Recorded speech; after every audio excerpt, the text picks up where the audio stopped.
शिव की लिंग की उत्पत्ति, एक रहस्यमयी कथा। मित्रों, शिव पुराण एवं लिंग पुराण में भगवान शिव के लिंग रूप की पूजा के विषय में कई उल्लेख मिलते हैं। इन पुराणों में यह भी बताया गया है कि एक श्राप के कारण भगवान शिव का लिंग कटकर धरती पर गिर गया था। तब से भगवान शिव लिंग के रूप में पूजे जाने लगे। जहां यह घटना हुई थी वह स्थान जागेश्वर धाम कहलाता है। तो दोस्तों, आइए हम इस रहस्य के बारे में विस्तार से जानते हैं। एक समय ऐसा आया जब स्वयं भगवान शिव का लिंग उनके शरीर से अलग होकर धरती पर गिर पड़ा। इस घटना ने संपूर्ण ब्रह्मांड को हिलाकर रख दिया। लेकिन क्या आप जानते हैं कि इसके लिए सप्तर्षि जिम्मेदार थे? और जब शिव ने अपने तीसरे नेत्र से सप्तर्षियों को श्राप दिया तो वे अमर होकर आकाश में तारों के रूप में स्थापित हो गए। इस कथा में प्रेम, क्रोध, श्राप और ब्रह्मांड के अस्तित्व का गहरा रहस्य छिपा है। तो चलिए इस रहस्यमयी कथा को विस्तार से जानते हैं और समझते हैं कि क्यों शिवलिंग की पूजा में जल अर्पण अत्यंत आवश्यक है। शिव पुराण एवं लिंग पुराण पर आधारित यह कथा अत्यंत रहस्यमयी और रोमांचक है, जो शिवलिंग पूजन की पौराणिक मान्यता को प्रकट करती है। आइए इसे विस्तार से जानते हैं। सृष्टि के आरंभ में जब ब्रह्मांड में चहुं ओर दिव्यता और शांति व्याप्त थी, तभी एक घटना घटी जिसने पूरे ब्रह्मांड को हिलाकर रख दिया।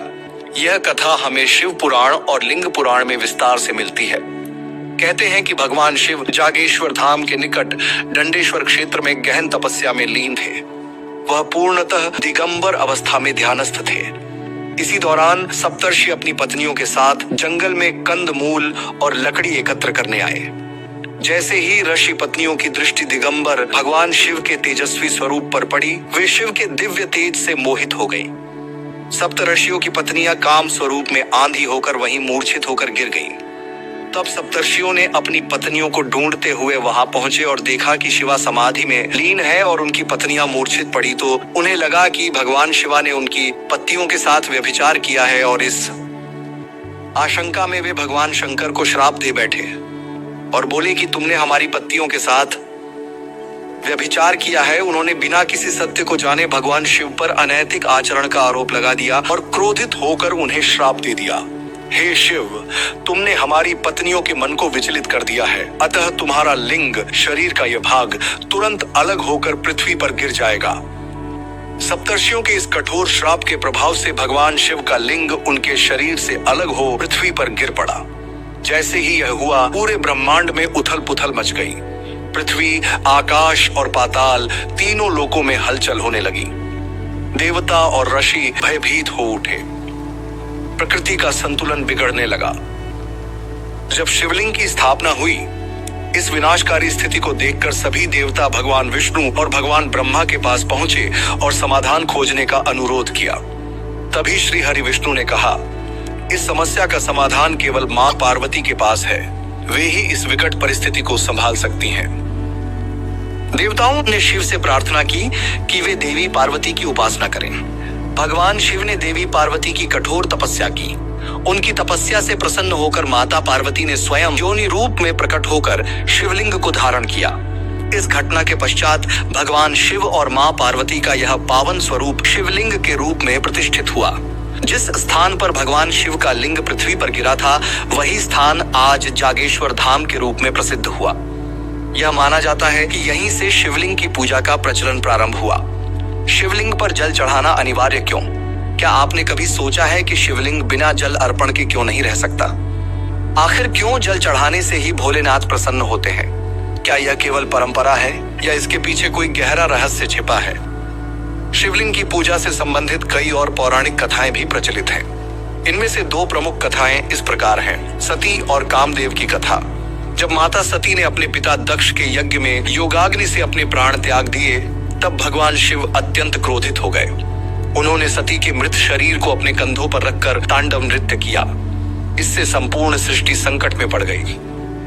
भगवान विष्णु ने अपने सुदर्शन चक्र से सती के शरीर को खंड खंड कर दिया, जिससे सती के अंग अलग अलग स्थानों पर गिर पड़े। इन स्थानों को शक्तिपीठ के रूप में पूजा जाने लगा। इस घटना के बाद भगवान शिव ने कठोर तपस्या में लीन होने का निश्चय किया। लेकिन जब कामदेव ने उनकी तपस्या भंग करने का प्रयास किया, तो भगवान शिव ने अपने तीसरे नेत्र से कामदेव को भस्म कर दिया। भगवान शिव का यह रुद्र रूप अत्यंत उग्र था। जिसे शांत करने के लिए जल अर्पित करने की परंपरा शुरू हुई। तभी से शिवलिंग पर जल चढ़ाने की परंपरा का प्रचलन हुआ। 2. भगवान शिव का विषपान। समुद्र मंथन के दौरान जब हलाहल विष निकला तो उसकी तीव्रता इतनी अधिक थी कि देवता और दानव कोई भी उसे धारण करने में असमर्थ थे। यदि यह विष ब्रह्मांड में फैल जाता तो संपूर्ण सृष्टि नष्ट हो जाती।